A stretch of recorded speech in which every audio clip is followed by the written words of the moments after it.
friends, and welcome to another edition of Extraordinary Connection.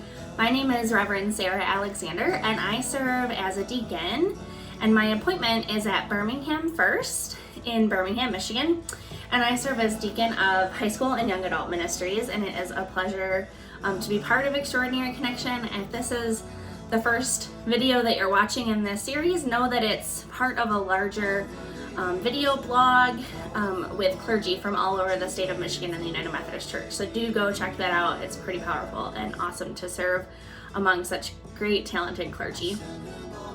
Today I'm bringing you a message from the book of Matthew, the parable of the sower. And it's from Matthew 13, 1 through 9, and then I'll also read verses 18 to 23. That same day, Jesus went out of the house and sat by the lake. Such large crowds gathered around him that he got into the boat and sat in it, while all the people stood on the shore. Then he told them many things in parables, saying, a farmer went out to sow his seed. As he was scattering the seed, some fell along the path, and the birds came and ate it up. Some fell on rocky places, where it did not have much soil. It sprang up quickly because the soil was shallow. But when the sun came up, the plants were scorched, and they withered because they had no root. Other seed fell among the thorns, which grew up and choked the plants. Still, other seed fell on good soil, where it produced a crop, 100, 60, or 30 times what was sown. Whoever has ears, let them hear. Listen then to what the parable of the sower means. When anyone hears the message about the kingdom and does not understand it, the evil one comes and snatches away what was sown in their heart. This is what the seed sown along the path. The seed falling on rocky ground refers to someone who hears the word, and at once they receive it with joy.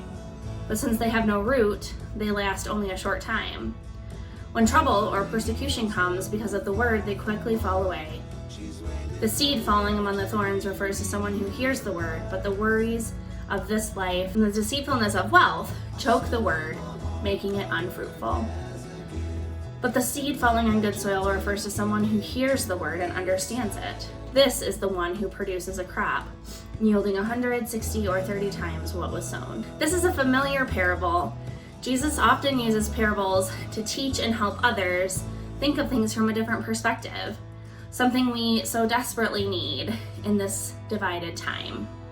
To think of things from different places and perspectives.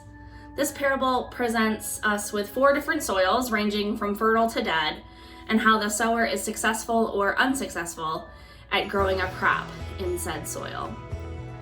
When reading this and preparing for this message today, I came across a story by Father Mike Marsh, an Episcopal priest and author of a blog entitled Interrupting Silence. Mike writes, several years ago, I spent a couple days in Selma, Alabama.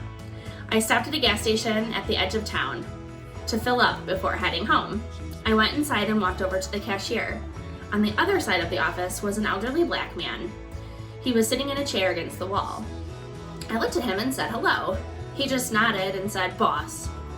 He called me boss. Then he started. 40 cents a day I plowed them fields. Boss, 40 cents a day. And he got louder. 40 cents a day, I tell you. 40 cents, boss. And then he got his wallet up, held up 2 $1 bills. He was quiet and calculating. Then he began waving the $2 and said, this was 5 days of my life, boss. 40 cents a day, 40 cents a day. I was filled with a lot of thoughts, questions, and feelings. I mostly kept silent, not really sure what to do, to think, or feel. I have often thought about him since that day. Today's gospel makes me think of the ground on which he walked.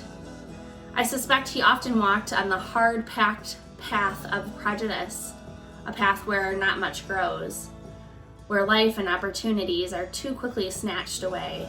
I'll bet he knew what it was like to live between a rock and a hard place. On that rocky ground, life withers because you can't put down roots. There's no security or stability, and the sun scorches. He surely walked amongst the thorns of violence, fear, anger, poverty. I have no doubt that those thorns wrapped themselves around him and his family, choking away dignity, security, trust. I hope the best soil he walked through was not the 40-cent a day soil, but the $400 a day soil. I hope he stood in that dark, rich soil that nourished life and love and hope.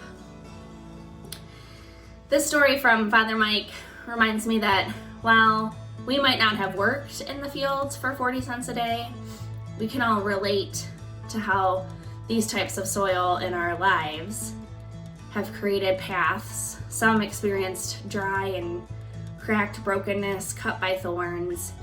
We've found furrow ground at times. And sometimes when we think about these four soils, they can relate to if our heart is hardened or not, and if we're able to allow the sower to plant a seed in our hearts.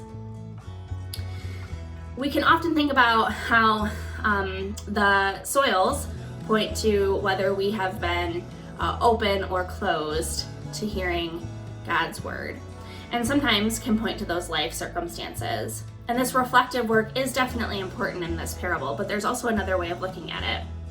The what kind of dirt are you question isn't necessarily the only way to look at this parable.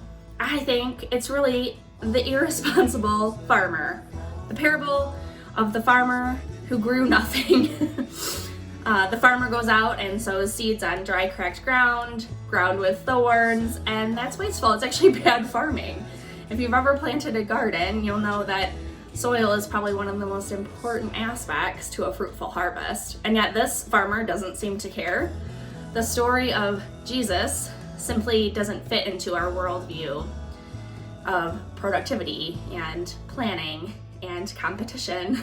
Truthfully, many of Jesus' parables challenge our understanding and do not fit into our worldview. The four soils are different as can be, but one thing that they do have in common, Mike Marsh writes, the sower sows the same seed in all four soils with equal toil, equal hope, and equal generosity. The sower does so without evaluation of the soil's quality or potential. There's no soil left unsown. No ground is declared undeserving of the sower's seeds. This is not about the quality of dirt. It's about the quality of God, the divine sower. We want to judge what kind of dirt we are, and God simply wants to sow God's life in ours. Whether that we're that 40 cents a day or that $400 a day soil, we are sown with the seeds of God. No life, no person, no soil is left unsown. It's kind of like Oprah's gift giveaway. Like, you get seeds and you get seeds and we all get seeds. The concern to plot and plan out that seed placement isn't God's understanding of discipleship. That's our understanding of discipleship. God will take our life regardless of the planning or the worthiness. God is constantly coming toward us. God never stops chasing us. God is constantly throwing seeds where God knows that they won't grow, constantly is extending grace upon grace to those who have hardened hearts, even us, even you, even me. God cares very little about soil quality or whether it's the right time for planting. If we turn our hearts toward God, we open ourselves up to the possibility and expectation of change in both our hearts and this world. We can produce abundant fruit. Tomato seeds become tomatoes, apple seeds become apples, God seeds become God.